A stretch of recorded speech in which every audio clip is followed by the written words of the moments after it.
Et bonjour à tous. Bonjour. Bonjour. Bienvenue dans ce nouvel épisode de Backdoor, le podcast qui te prend à revers en te racontant des histoires. Comme ton ex. Exactement. On voit qui a trouvé la bio et qui a rajouté le truc entre parenthèses. J'avoue, il y a de ça. Comment ils vont? Eh ben ouais, j'espère qu'ils vont bien. Ici ça va, en tout cas. On fait aller.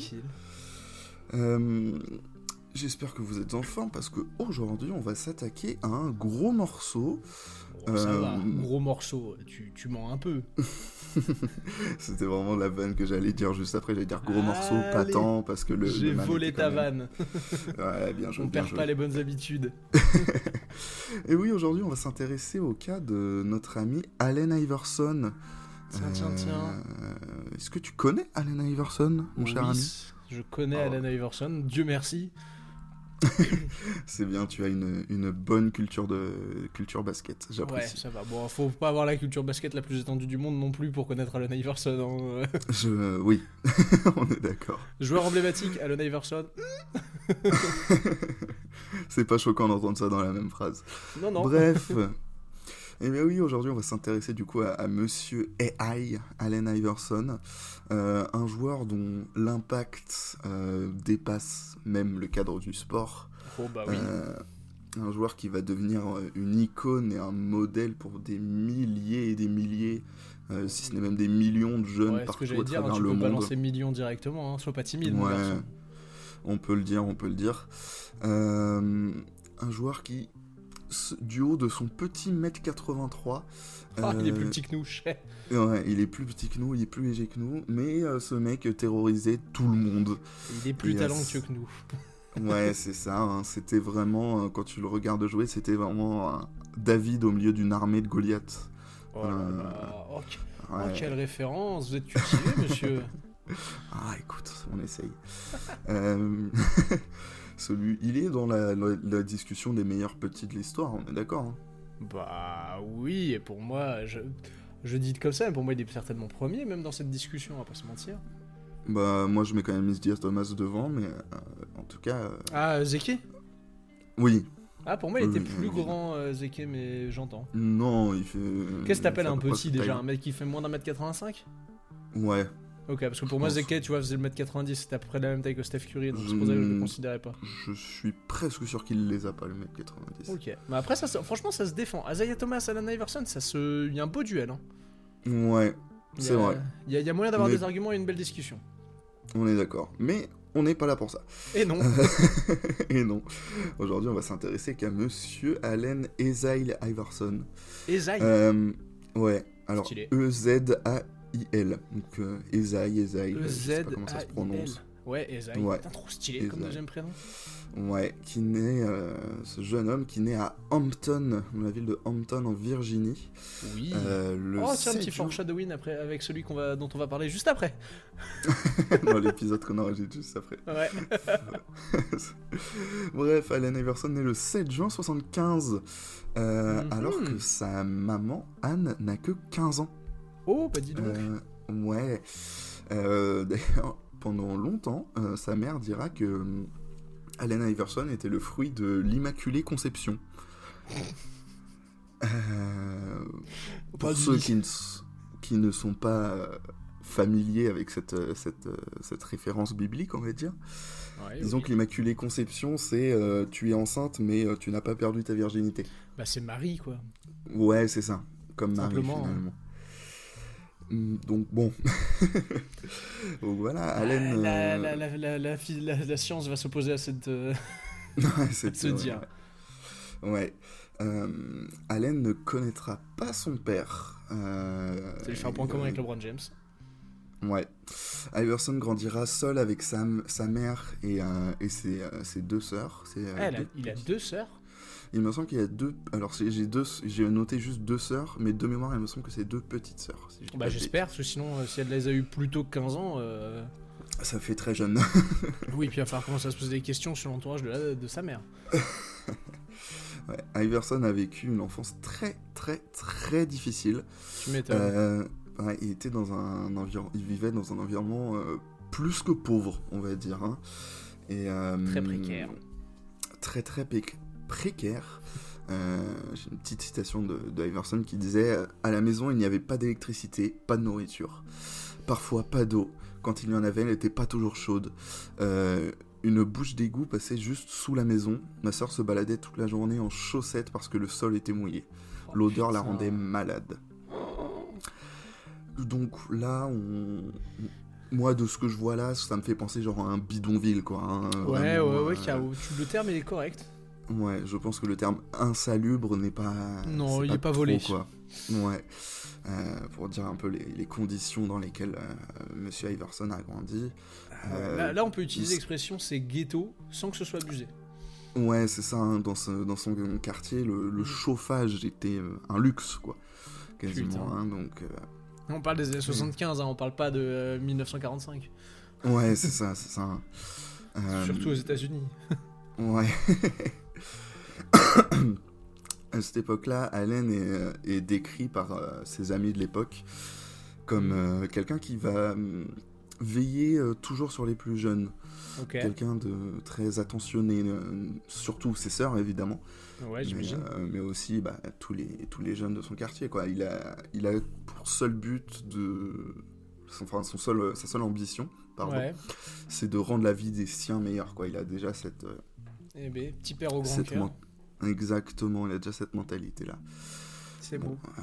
Ouais. Malheureusement, la vie dans ce genre de ghetto est plus que dure, tu t'en doutes bien. Oui, je me doute.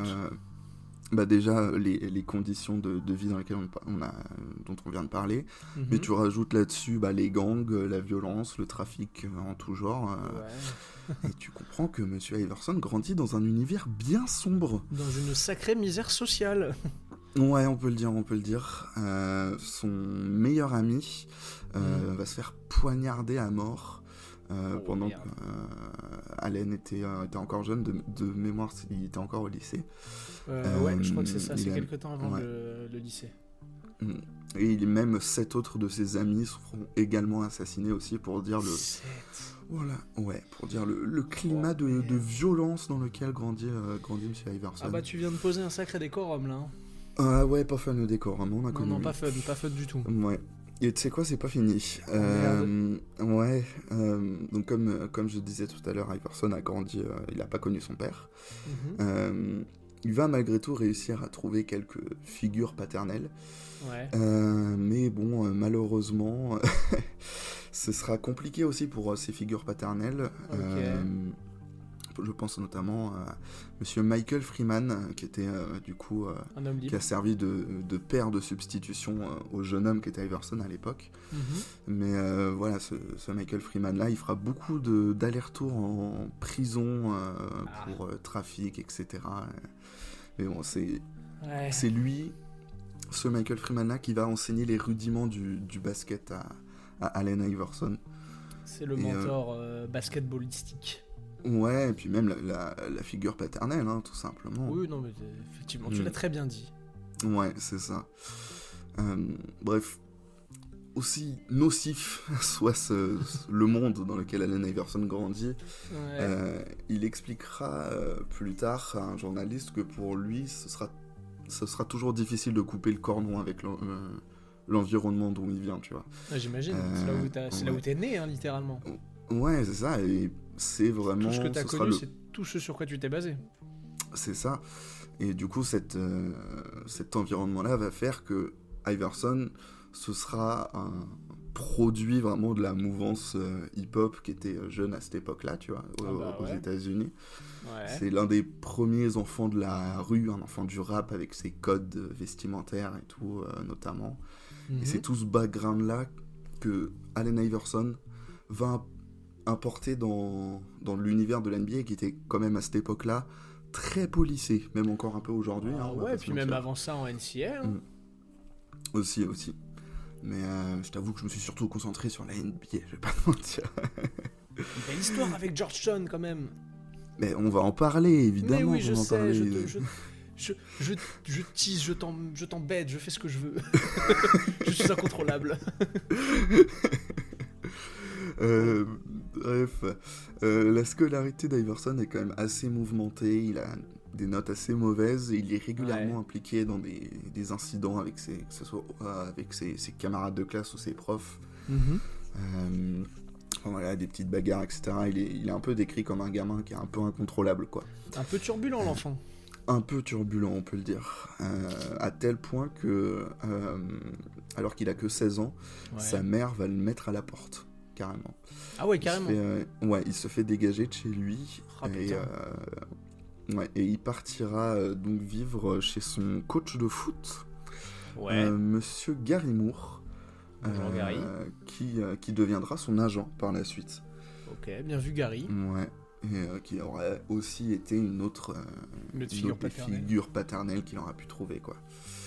Donc, en même temps, tu t'accroches à ce que tu peux, hein. Bah, c'est ça.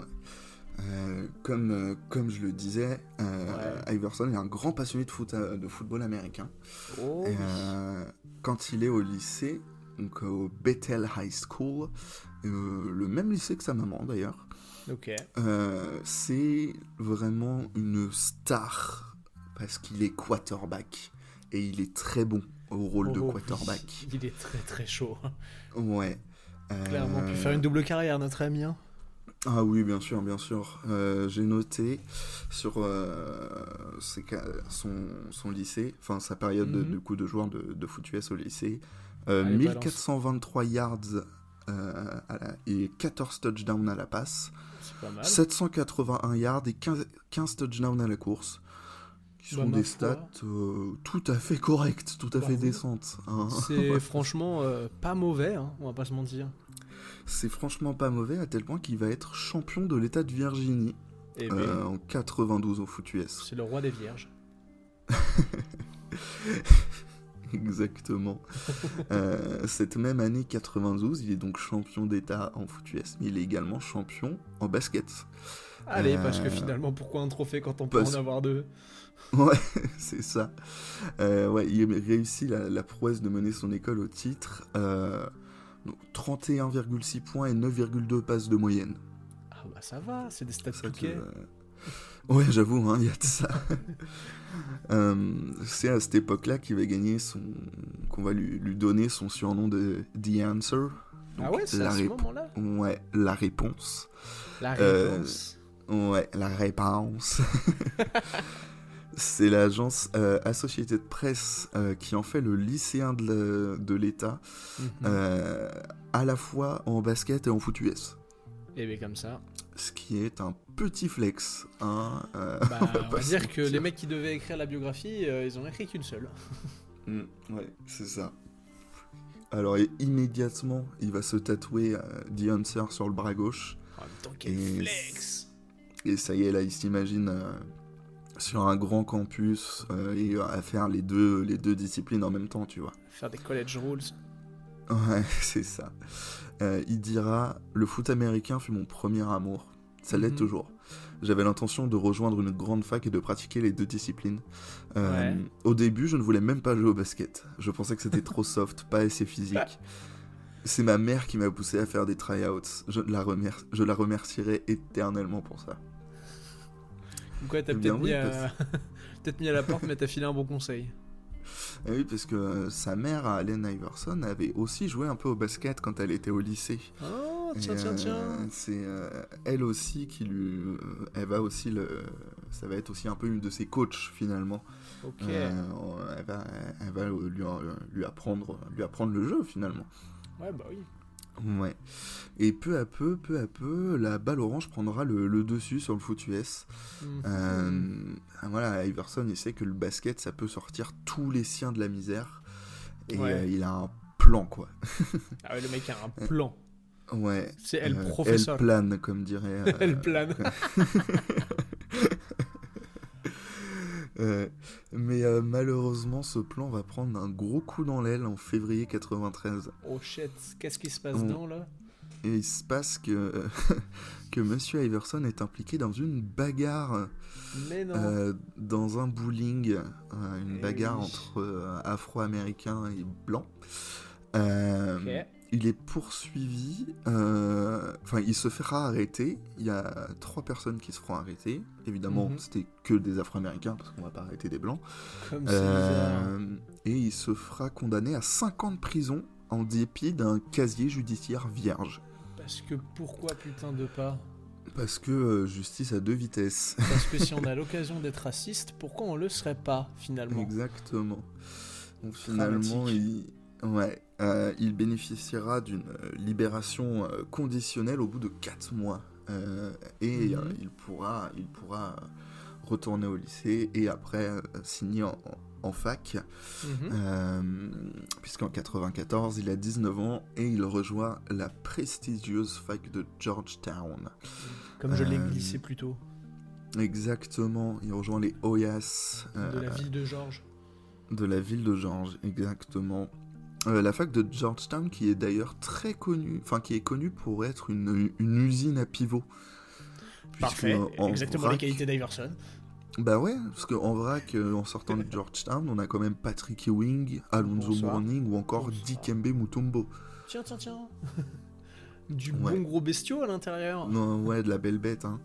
Donc la carcasse. Dire que là-dedans, Allen Iverson avec son petit 1m83 et ses 80 kilos, quoi, 80-85 kilos, il détonne un peu, quoi. C'est sous les ordres de John Thompson, du coup, qu'il jouera pour Georgetown. Et il va tout de suite faire un malheur. Vraiment, c'est ses stats, 20,4 points, 4,5 passes et 3,5 interceptions de moyenne. Eh ben écoute, c'est bien sur sympathique, hein. Sur sa première saison. Ouais, pour un freshman, c'est carrément incroyable. Bah, c'est carrément incroyable. Et sur sa saison de sur sa saison de sophomore, sa moyenne de points grimpe même à 25.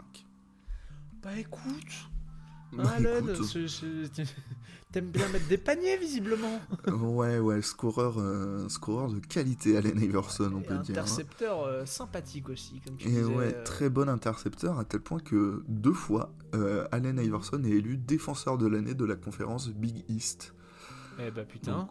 Donc, ouais, impactant des 2 côtés du terrain. Oh. Bon après, impactant des 2 côtés du terrain, faut le dire vite. Il intercepte beaucoup, mais c'est pas un excellent défenseur sur l'homme. Ouais, c'est ça. Il est limité physiquement et il a pas super envie. Oui. Remettons l'église au milieu du village. Y a pas de souci. Il se présente du coup à la draft en 1996. Et sacré draft. Bah, c'est vraie draft, l'une des meilleures drafts de tous les temps. Oh oui. Parce que en vrac, du coup, il y a Allen Iverson dans cette draft. On peut citer aussi Steve Nash, Kobe Bryant. Bonsoir. Marbury, il me semble aussi qu'il est dans cette draft. Il n'y a pas Ray Ray aussi? Ray Allen? Oui, il y a Ray Allen carrément. Ouais. Qu'est-ce qu'il y a d'autre dans cette draft? J'allais dire Garnett, mais Garnett, non, c'est 97, c'est l'année d'après. Mais enfin voilà, des beaux petits noms qui ronflent un peu, quoi. Ouais, quelques titres de champion, quelques sélections All-Star Game. Quelques Hall of Famer, quoi. Genre, il y en a au moins 2. Ouais. C'est ça.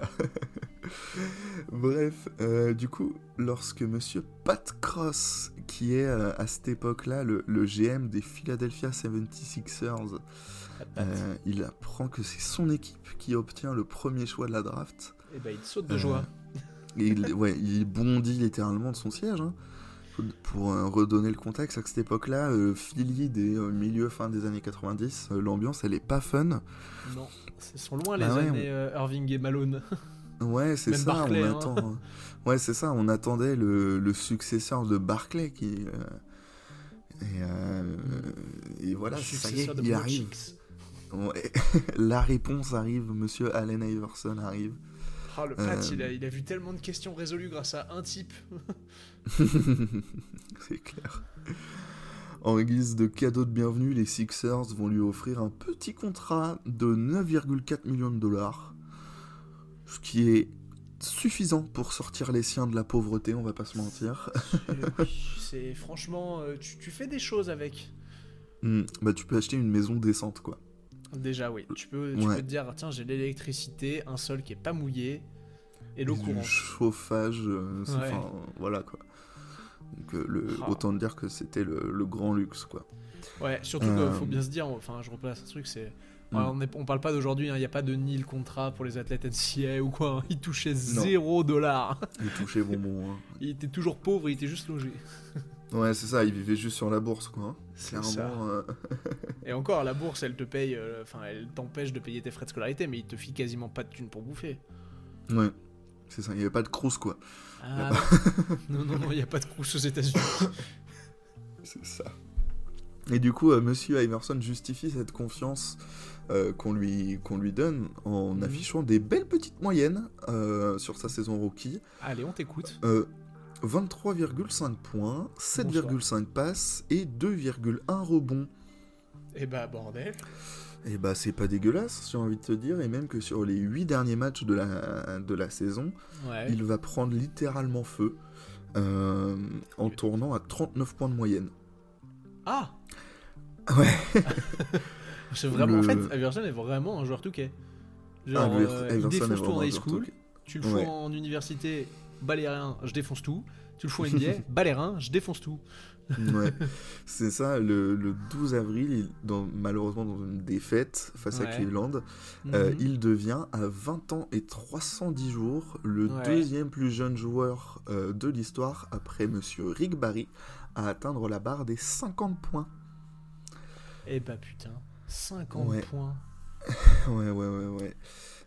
Tu te doutes bien qu'avec des stats comme ça, eh ben, le rookie de l'année, il est dans la poche. Il y a des bons joueurs dans la QV, mais je crois que personne n'a fait une saison rookie à ce niveau-là. Hein. Ouais. Clairement, il était au-dessus de la concurrence. Et là, la NBA, elle se frotte un peu les mains parce que putain, elle sait qu'elle en prend au moins pour 10 ans avec un mec comme ça. Parce que... David Stern qui commence à être heureux. Il se dit, mais attends, ce petit jeune là qui est tout petit, c'est un attaquant né, il est rapide en 1 contre 1, il défonce tout le monde, il a un crossover, l'un des meilleurs de tous les temps. Il a déjà crossé qui tu sais cette année-là? C'est en rookie qui le crosse? Je crois que c'est sa saison sophomore, il me semble. Ah, j'ai un doute. Il me semble, mais je suis pas sûr à 100%. On va le garder si t'en parles, on va le garder dans ta timeline originale. Je l'ai pas en parlé comme ça, j'allais juste le mentionner, là, j'allais juste dire que oui, il y a une highlight qui a fait le tour du monde de ce petit gars qui fait un magnifique crossover sur sa majesté, sur Michael Jordan. Allez, je t'envoie à gauche, et en fait je reviens à droite. Ouais. Plus basique des crosses, vraiment le one-two. Now you see me, now you don't. Après, Jordan n'est pas si lâché que ça, mais il y a quand même un décalage qui se crée. Mais tu sens que le Oula, il va vite le petit là. Ouais, c'est quoi ça? En vrai, vraiment, t'as raison de ouf. Si vous faites un arrêt sur image, genre juste au moment où Jordan se retourne, voit que Iverson déclenche son jump shot, vraiment vous regardez la tête de Jordan, c'est exactement ce que tu viens de dire. Il va vite. Oh le con. C'est ça. En plus, c'est Iverson qui dunk en rookie. Pas sur cette action-là, mais... Non, mais je dirais, quand il était rookie, il pète des claquettes et tout. Ouais, il y a un peu de jus dans les mollets, on peut dire. Ouais, pour un mec d'un mètre 83. Hein. Ouais, il y a de la dynamite dans les mollets, comme on dit. Avec sa petite afro, là, sa mini-afro, incroyable. Exactement. Comme tu disais, il envoie des gros tomards. Iverson n'a pas peur de se frotter au plus grand. Hein. Ah bah pas du tout. Il a pas peur de se prendre des coups. Il se relève tout le temps dès qu'il en reçoit, et il en reçoit souvent. C'est un mec de la rue, hein. Bah c'est ça, c'est ce que j'allais dire. Il se prend des coups de coude. Il s'en cogne, il a connu bien pire. Hein. C'est pas un coude de Mutombo qui va lui faire peur. Hein. C'est toujours moins aiguisé qu'un couteau. Hein. Certes. Ouais. On demandera justement à Isaiah Thomas ce qu'il en pense des coudes de Mutombo. Exactement. Pour ceux qui ne l'ont pas, disons que Isaiah Thomas s'est pris un coup de Mutombo dans la gueule.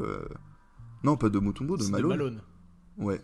J'étais vraiment en train de me dire, est-ce qu'il se trompe et il parle de Malone, ou est-ce que Thomas a vraiment pris beaucoup de coups de pivot dans la gueule? Je pense qu'il y a les deux aussi, mais celui auquel je pense, c'est Karl Malone, et c'est plusieurs points de suture, des fractures au visage. Quelqu'un qui court droit vers vous, et vous mettez votre coude de manière à vous protéger directement dans son dans la tempe. Voilà quoi. Voilà. Bref, fin de la parenthèse sur le joyeux monde des années 90 en NBA, qui était assez proche de la WWE. Sans la simulation. Sans la simulation. Bref, Iverson, c'est quelqu'un qui a une dimension vraiment très humaine, très simple, entre guillemets. Oui. C'est ce petit génie qui est vraiment au royaume des géants, quoi. Ouais. Et c'est ça qui lui vaudra... Ouais, c'est ça qui lui vaudra l'admiration sans borne d'un public très jeune à cette époque-là. Ouais. Franchement... Et puis il est à Philly en plus. Il est à Philly, qui est pas un petit marché. Non. Et il est la star de Philly. C'est la star, on lui pardonne tout. Sa boulimie de shoot, on s'en fout. Ses pourcentages foireux, pareil. On s'en fout, c'est sorti en boîte. On s'en tape, c'est juste qu'il est trop fort. Il régale sur le terrain, il est tellement kiffant à regarder jouer que franchement, on s'en cogne. Il est stylé, en effet. Mais le jeu du bonhomme fait aussi un peu débat. Bah ouais, son numéro de soliste, c'est pas au goût de tout le monde. On va souvent montrer du doigt ses pourcentages un peu faiblards, 42% en carrière. Et ses nombreuses pertes de balles, en moyenne 3,6. C'est pas un énorme passeur une fois arrivé en NBA non plus. Ouais, c'est ça. Et puis, c'est surtout son approche du jeu qui est quand même assez primaire et un peu égoïste. J'ai fait des guillemets avec mes doigts. Ah bah, si je suis suffisamment fort pour casser la gueule de l'équipe adverse, pourquoi je ferais des passes ? Ouais, c'est l'idée. Hein. Il y a un mec qui a gagné 5 titres NBA là-dessus. Hein. Ouais. C'est ça. Mais bref, à ces critiques-là, Iverson dira « Mon jeu séduit la moitié de la planète et dérange l'autre. » Oh, la réponse. La réponse est belle. Tout, la réponse. Ouais, la réponse. Et puis en plus de ça, Iverson, c'est quelqu'un qui a pas sa langue bien pendue, quoi. Enfin, qui a sa langue bien pendue. Ouais. Excuse-moi, mais pas sa langue dans sa poche, plutôt. C'est peut-être ce que tu voulais dire. Ouais, c'est ça, j'ai fait un mélange des deux expressions. Hein. On te pardonne. Ça me fait plaisir. Bah ouais, un peu... En plus, t'as ça, on peut mentionner le petit passage du Step Over Lou. L'un des moves... Non, mais c'est juste pour illustrer mon propos. Voilà. Il y a le Step Over Lou et il y a ce qu'il dit en conférence de presse aussi après. Oui. Tu veux la faire ?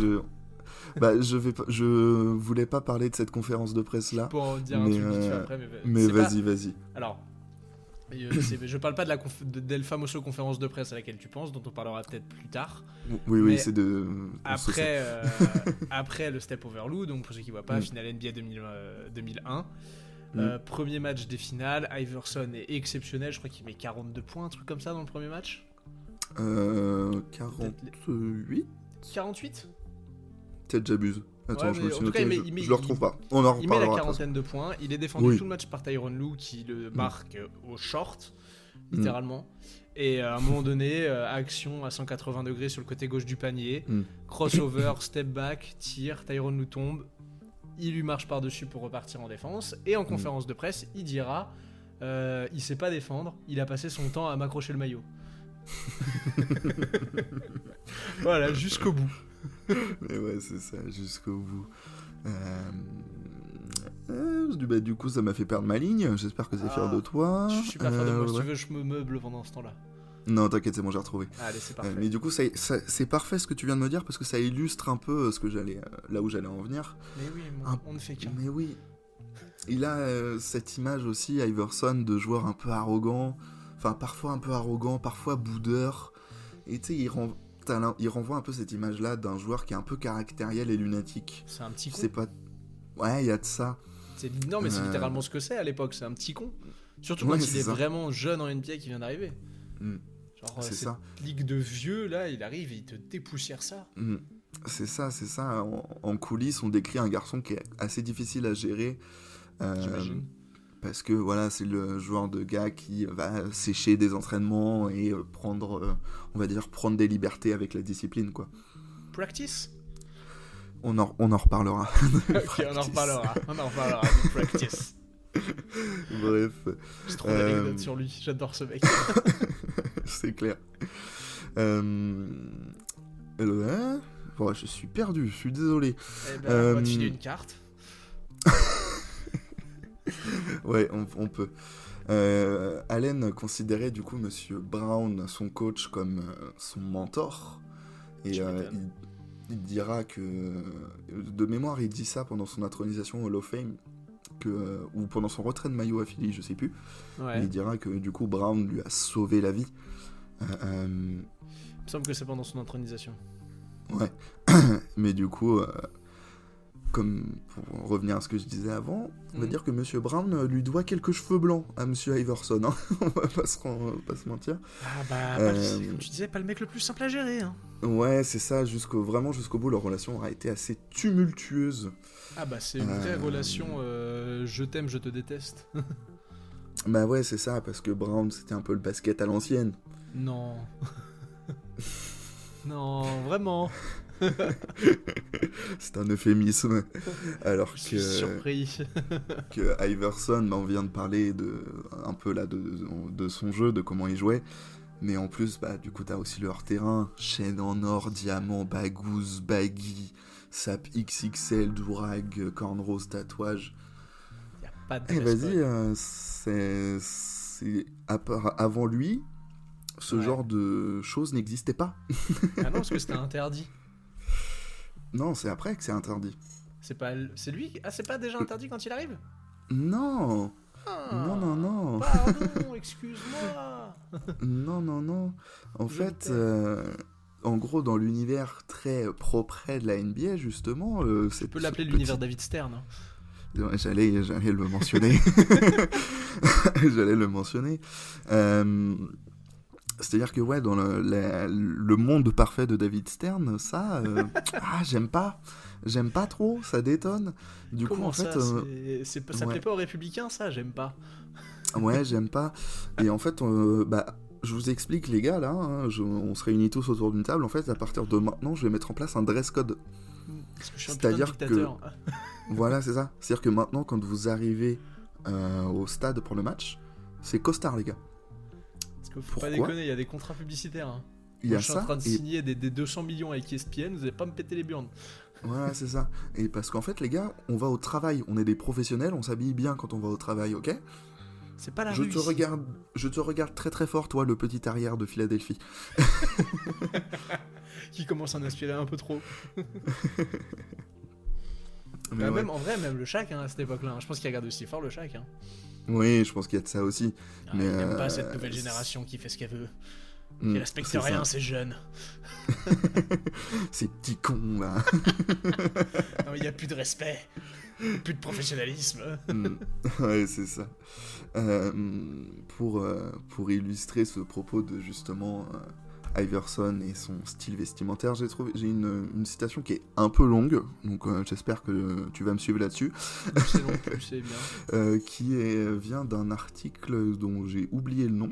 Je suis désolé et que je me suis pas noté. Je fais très mal mon taf. T'es très peu professionnel comme individu. Heureusement que t'es pas payé. Hein. Ouais, heureusement. Mais en gros, bref, si ça vous intéresse, j'ai trouvé cette citation sur un article de Basket USA qui parle de monsieur. Oui, mais là, ce que je vais te dire, c'est pas de Basket USA, c'est une citation d'un autre article que j'ai trouvé là-dessus. Donc, si ça vous intéresse, vous allez sur Basket USA et vous allez pouvoir retrouver. Bref. Intronisé par Allen Iverson, le style vestimentaire largement inspiré de la tendance dictée par les rappeurs dérange. Surtout que beaucoup se sont empressés d'imiter celui que l'on surnomme The Answer. Bousculé de son piédestal, fervent militant d'une NBA lisse et en adéquation avec les valeurs puritaines de l'Amérique, David Stern impose donc un dress code limitant les signes ostentatoires de richesse et provocateurs, fièrement arborés par des joueurs revendiquant pleinement leurs origines populaires. L'image renvoyée par ces athlètes largement inspirée du mouvement hip-hop est l'objet de stigmatisation, les instances dirigeantes étant habituées à des friands de la dureté du jeu. Les Bad Boys de Détroit en sont l'illustration, mais réticentes quant à concéder du terrain à ce mouvement contestataire, parfois délibérément violent qu'est le rap. Le système était pourtant gangréné depuis longtemps. En effet, c'était disons qu'Iverson a été celui qui a... Ouais, c'était un peu long, j'ai jamais prévenu, entendu un truc qui fait plus années 90. C'est ça. Mais je la trouvais intéressante pour justement illustrer ça, le fait que Iverson, vraiment, c'est la personnification un peu de cette culture urbaine qui est populaire, qui va un petit peu déranger les instances dirigeantes et les cols blancs en costard dans les bureaux, quoi.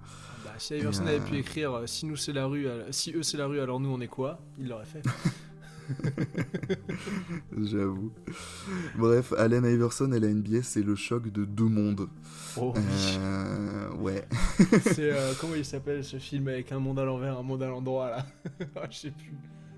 Pas grave, on s'en fout. Stranger Things. Non, c'est pas grave, allez, on passe à autre chose.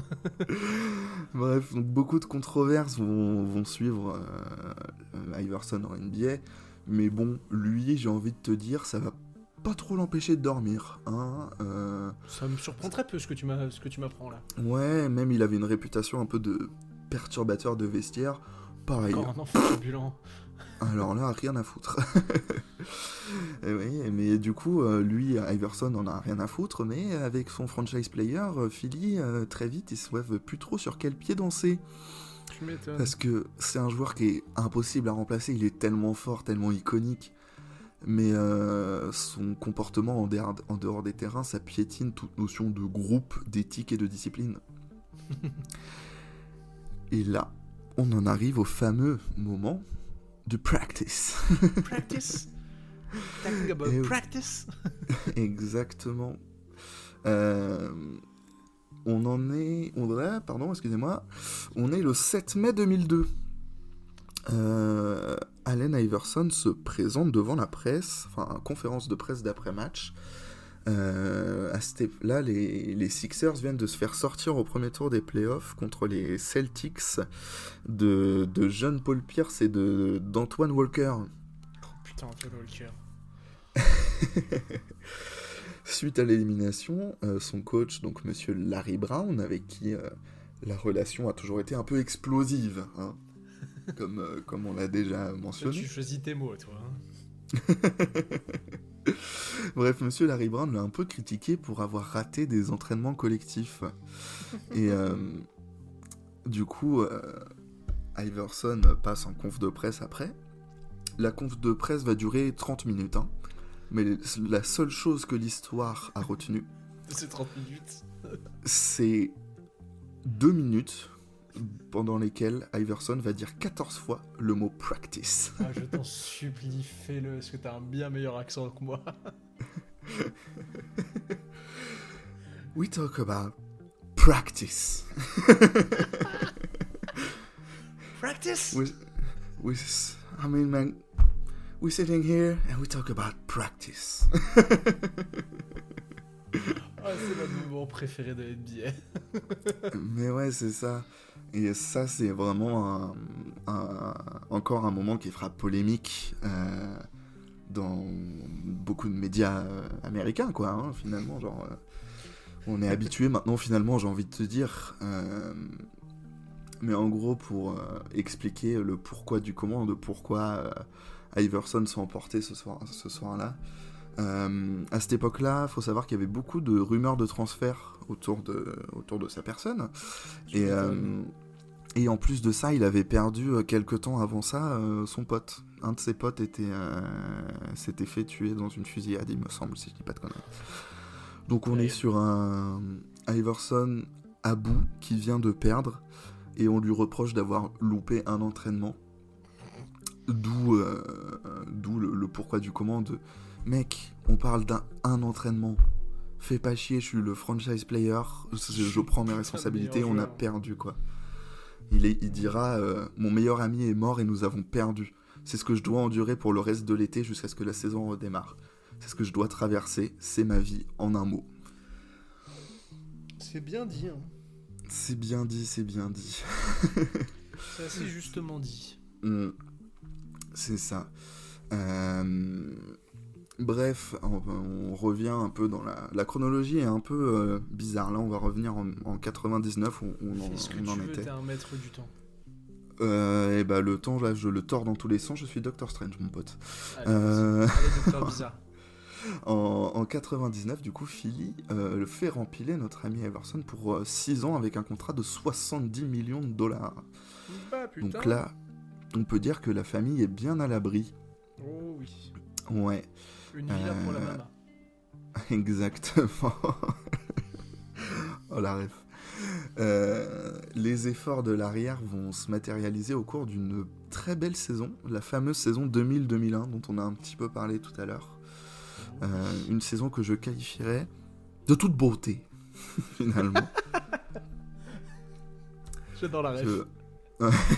Oh, j'adore la ref. De toute beauté. Parce que bon, je vais te donner le roster de Philly cette année-là. Donc Allen Iverson, Raja Bell, Rodney Buford, Tyrone Hill, Jermaine Jones, George Lynch, Aaron Mackey, Eric Snow, Kevin Ollie, Matt Giger, Todd McCulloch et Theo Radcliffe. Il n'y a pas Dikembe Mutombo? Il a... oh, ça va là, à me voler mes billes comme ça? Pardon. Je suis surpris. Donc autant te dire que dans cette équipe, du coup, il y a Allen Iverson et des sacs poubelles, en gros. Il y a Todd McCulloch, hein, on l'oublie pas lui. Ouais. Franchement, c'est une équipe de ça joue le maintien en R3 quoi. Ouais, c'est ça, hein, grand max. Ouais, et grâce à Iverson, c'est en pro. C'est même plus qu'en pro. Hein. Ouais. C'est plus qu'en pro parce que ça y est, là, Iverson, à cette époque-là, sur cette saison 2000-2001, il prend vraiment à cœur son rôle de leader. Et vraiment, il s'attache à impliquer un peu davantage ses coéquipiers en attaque. Ouais. Et il y a un vrai sens du collectif qui va se monter dans cette équipe-là, cette saison-là.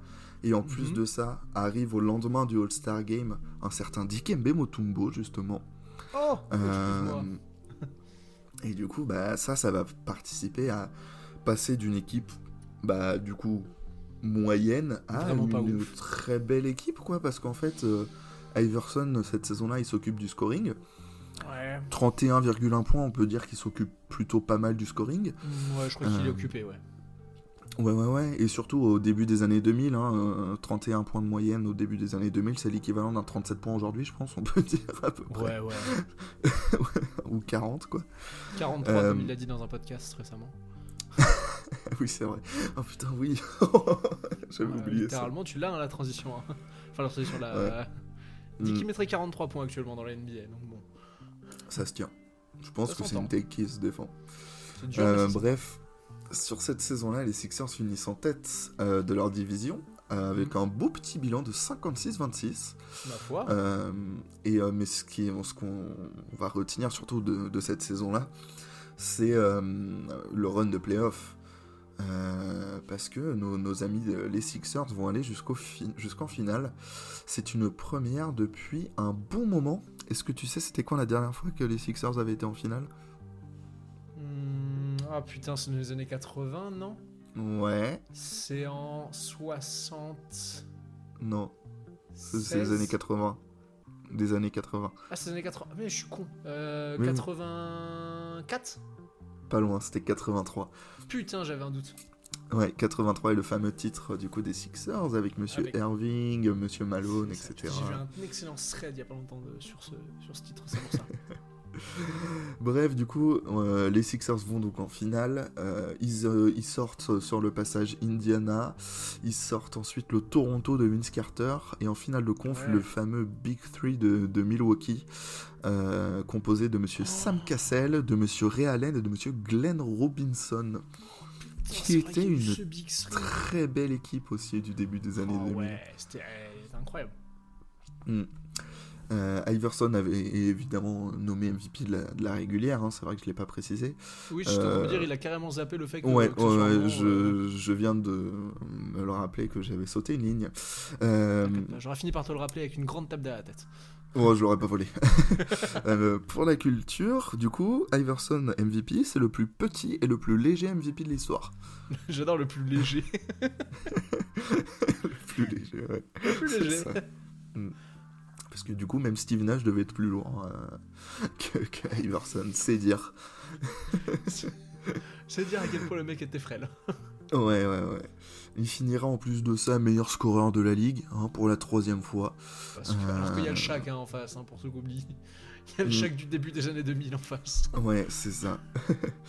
Il accède au statut d'icône planétaire le soir, plus ou moins le soir du match 1 justement dont on a parlé. Oh, oui. Et j'ai retrouvé, et c'est bien 48 points qu'il marque en prolongation. Ouais. Ok. Il marque bien 48 points, le fameux step over Lou. Et chose dont on n'a pas parlé du coup, mais c'est que les Sixers gagnent ce match en prolongation. Moi, alors que je l'ai dit, mais ouais. Je me souvenais plus, mais bref. Donc les Sixers gagnent ce match en prolongation. C'était inespéré que Philly gagne un match sur ces finales. Bah oui, surtout qu'en face, les Lakers, voilà. Les Lakers, je vais te laisser le dire. Tellement au-dessus. Shaq et Kobe, quoi. Voilà. Bah, surtout, c'est les Lakers on vient de mettre 3 sweeps d'affilée. Non. C'est le deuxième. Non, c'est le deuxième. Ah, 3 sweeps d'affilée. Non, j'étais sur le. Je pensais à Sweep It. Oui, c'est vrai. C'est les Lakers qui sont en arrivée en finale, qui sont en 12-0. Et qui se disent faire un 16-0. Alors, ils sont en 11-0. Le premier tour était encore en meilleur des 5. Ok, excuse-moi. Mais oui, c'est vrai, j'avais oublié ça, que c'est les... Tu m'as remis la petite table derrière la tête. Ouais, que c'est le seul match que les Lakers vont perdre en post-season cette année-là. Le Shaq, il a toujours le mort quand tu l'écoutes parler. Bon, en même temps, qui ne l'aurait pas. Je te jure, c'est un petit hutin d'1m83 qui t'a pété ton record. C'est clair, alors que t'es le joueur le plus dominant de l'histoire de ce jeu quasiment. Vraiment. Bref, donc 48 points sur le match 1. Bon, après les Lakers, c'est rideau, 4 matchs et c'est terminé. 4 matchs, 4 victoires pour terminer après ça. Iverson, dans les 4 matchs, va quand même marquer 23, 35, 35 et 37 points. Il s'est raté au match 2, c'est là où la bascule se fait. Ouais, ça doit être ça. Putain de merde. Donc, j'ai pas calculé sa moyenne, mais 48, 37, 35, 35 et 23. Ouais, il est à 37 points de moyenne, quoi. À peu près, ouais, c'est épicé, comme on va dire. Oh oui, légèrement. Ouais, c'est du coup, à ce moment-là, il est au summum de sa popularité. Et voilà pourquoi Reebok lui offre un petit contrat de 50 millions de dollars sur 10 ans. Oh, le petit contrat qui tombe. Le petit contrat qui fait plaise, avec un slogan qui va devenir légendaire, le fameux « I am what I am ». Je suis ce que je suis. Ça lui va tellement bien. Il est tellement fort, le département marketing de Reebok, pour ça. Bravo. À cette époque-là, le département de marketing de Reebok, il est en slibard. Ils ont le Shaq Iverson. Ah bah là, ouais. Je peux te dire que le slip, il est kangourou. Ouais, j'avoue. Bref, revenons au basket, revenons au jeu. Bref, Iverson continue donc son petit bout de chemin avec les Sixers. Malheureusement, il n'arrivera pas à les ramener jusqu'en finale. En 2002, il y a du coup le fameux épisode du Practice. Exactement. Et après, voilà, jusqu'en 2006, en décembre 2006, date à laquelle il va se faire transférer, il arrivera juste pas à les ramener les Sixers au plus haut niveau. Et voilà, c'est juste le divorce qui est enfin consommé après des années de conflit entre le board des Sixers et Iverson, qui te l'envoie du côté de Denver pour aller aider Melo. Pour aller aider Melo. Il est transféré en échange de André Miller et de Joe Smith. Franchement, André Miller, vrai meneur de jeu. Ouais. Ça vaut pas Iverson, mais vrai joueur André Miller. André Miller, il a pas un record absurde de passe D ou un truc comme ça, lui? Miller, si je dis pas de bêtises, il a le record du plus gros nombre de passes décisives. Je crois qu'il a, alors soit il a le plus gros nombre de passes décisives d'affilée sans perdre de balle, soit il a un truc comme le joueur qui a le meilleur ratio passes décisives balles perdues, je crois. Ok, ouais, je me souviens Genre, qu'il c'est y a une stat vraiment un meneur absurde incroyablement comme ça. propre. Mais ouais, Et pour un mec André avec les Miller, capacités athlétiques de Larry Bird, hein, je crois, hein, vraiment. Oui, ouais, c'est ça. C'est-à-dire qu'il saute pas par-dessus un stylo. Non, non plus. Est-ce qu'on sait en faire des mecs qui sautent pas par-dessus des stylos? Bref, transféré aux Nuggets, du coup, notre ami Iverson, comme on disait, va épauler un certain Carmelo Anthony. Donc, autant dire que là, on est en 2006-2007. Jeune Melo. Jeune Melo et Allen Iverson, le duo de scoreurs est monstrueux sur le papier. Hein. Ah, oh. Sur le papier, papier, il y a beaucoup de passes, mais alors. Ah ouais. Mais ça sait mettre de la filoche, quoi. Malheureusement, ce duo qui a été incroyable sur le papier, ça va jamais vraiment se concrétiser. Hein. En 2007, ils perdent 4-1 contre les Spurs et ils prennent un violent 4-0 contre les Lakers en 2008. Oh putain de merde. Ouais, c'est malheureusement la mayonnaise a pas pris, quoi. La mayonnaise a pas pris et Iverson va se faire à nouveau transférer dans le Michigan. Il va rejoindre les Detroit Pistons. Et là, c'est le début de la fin. Là, c'est le début de la fin, en effet. Ouais, son physique, là, il suit plus. Son hygiène de vie est plus que douteuse. Et puis là, il commence à avoir quoi, 12-13 ans de carrière? 14. Oui, en plus de ça, ouais, il commence à avoir pas mal de kilomètres au compteur, donc le moteur commence à tousser un peu. Un petit moteur en plus comme ça, là, downsizing. Ouais, c'est ça.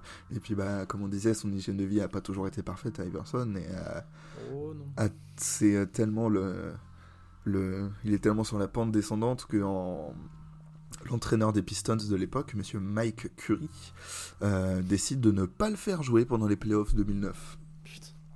Pour te priver d'Iverson, c'est dire l'état physique du type. Hein. Ouais, c'est ça. Est-ce que je voulais juste en vrai, parce que t'as parlé de l'hygiène de vie, etc. Je t'ai pas entendu en parler avant. T'avais l'anecdote des burgers ou pas? Et du Sprite? Non, très peu, ça me dit rien. Alors, faut savoir Raconte-moi. que du coup, j'ai cette anecdote-là, et j'en ai une autre, peut-être que tu l'avais aussi. Iverson avait pour rituel, avant chaque match, je connaissais peut-être le rituel de Russell Westbrook avec le sandwich confiture beurre de cacahuètes. Et Iverson, avant chaque match, il s'envoyait 2 cheeseburgers et un Sprite. Voilà. Ok, je savais pas ça. Un bon truc d'athlète. Et le deuxième, c'est avec sa mère sur le banc. Oui, je voulais en parler aussi après. Ok, mais je te la laisse alors. C'est pas non, grave. je te la laisse, t'en parleras plus tard. Ok. Du coup, revenons à nos moutons. En 2009. Exactement, il ne joue pas des playoffs 2009. Après ça, il va se faire recruter par les Memphis Grizzlies pour jouer le début de la saison suivante. Et alors, il jouera il jouera pendant très longtemps en Grizzlies. Vraiment un span aux Grizzlies qui est incroyable puisqu'il jouera 3 matchs. J'étais en train de me dire, mais attends, comment ça, il joue longtemps aux Grizzlies? Pour moi, il joue moins d'une demi-saison. Oui, il joue beaucoup moins d'une demi-saison, il joue 3 matchs. Il joue 3 matchs. C'est toujours plus que Rachid Wallace à Atlanta. Oui. Il joue 3 matchs à Memphis et il se casse pour apparemment raison personnelle. La raison étant qu'il était mécontent de son rôle de remplaçant. Ah, moi j'avais une autre raison, mais soit. Moi c'est ce que j'ai trouvé. Moi dans le C'était quoi ce que t'avais toi? Documentaire Netflix, j'avais entendu, je crois qu'il me semble qu'il disait qu'il était aussi assez. Il me semble qu'il a. Alors je crois qu'il a une fille, Iverson, non? Oui. Il me dit dans le documentaire, il me semble qu'il dit qu'il était surtout très malheureux parce qu'il était assez loin de sa fille à ce moment-là. Et que cumul de ça fait longtemps, j'en ai marre, je suis plus en forme, ma fille me manque, allez, salut. Ok, non, moi j'avais pas entendu ça, j'ai pas lu ça. Donc, c'est important d'avoir tous les sons de cloche. C'est bien, la vérité doit être entre nos deux versions, je pense. Exactement, finalement il y a que la réponse qui a la vérité. La réponse justement, on commence à se dire, il y a des bruits qui disent que, apparemment, Philly, il chercherait quelqu'un pour pallier à la blessure de Monsieur Lou Williams. Mais non. Ouais, il chercherait un petit arrière d'expérience. Un mec qui aurait du bagou dans la ligue. Exactement, mais pas de bagouze malheureusement. Le MVP de 2001 accepte donc de prendre un petit contrat non garanti au salaire minimum chez nos amis de Philly pour un retour. Finir en beauté. Ouais, exactement. Il fera d'ailleurs son retour le 7 décembre contre Denver. Tiens. Pour l'anecdote. Évidemment, il va recevoir une standing ovation assourdissante de la part du public de Philly pour son retour. Ouais. Même les statues. Ah bah oui, il faut. Ah ouais, faut pas déconner. Ouais, mais bon, malheureusement, le 2 mars 2010, le GM des Sixers de l'époque, monsieur Ed Stefanski, fait savoir que la saison de monsieur Iverson est terminée avec les Sixers, en effet, parce que monsieur Iverson est retourné au chevet de sa fille de 4 ans qui était apparemment un peu malade à Atlanta. Et du coup voilà, il s'arrête là-dessus, enfin sa saison s'arrête là-dessus. Mais bon, il est toujours un peu populaire, on va dire, puisque le public l'a élu titulaire pour le All-Star Game de Dallas. C'est vrai, mais oui. Ouais. C'est le fameux All-Star Game qui se jouera dans le stade des Cowboys, le stade de l'équipe de foot US, où il y avait 100 000 personnes. Incroyable sur ce All-Star Game. Ouais. Finalement, après ça, monsieur Iverson ne rejouera plus en NBA. Il tentera plusieurs fois de renégocier des petits deals, etc. Ouais, moi je me souviens des rumeurs quand on était plus jeune, à chaque fois. Iverson, peut-être de retour. Mais bon, finalement, il y a eu beaucoup de rumeurs. Finalement, ça n'arrivera pas. Ouais. Iverson ira faire quelques petites piges du côté de la Chine et de la Turquie. Oui. Il a joué en Europe. Ouais, il portera le maillot du Beşiktaş Istanbul. C'est ça. Et finalement, le 30 octobre 2013, monsieur Allen Iverson réunit la presse et décide enfin de mettre officiellement un terme à sa carrière.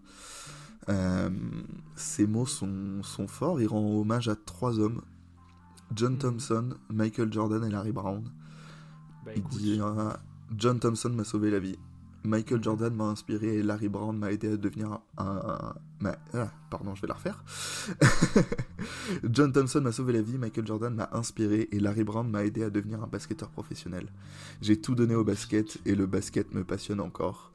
Mais je ne me vois plus comme un joueur. Ce fut une magnifique aventure. Je pensais que le jour de ma retraite serait un jour tragique, mais aujourd'hui, je suis heureux. C'est beau, c'est très beau, et ce bonheur, on le lira bien sur son visage, le fameux 1er mars 2014, lorsque son célèbre numéro 3 ira au plafond de la salle des Sixers, sous les yeux de petites autres, sous les yeux d'autres légendes de la franchise, messieurs Moses Malone et Julius Erving. Bonne compagnie.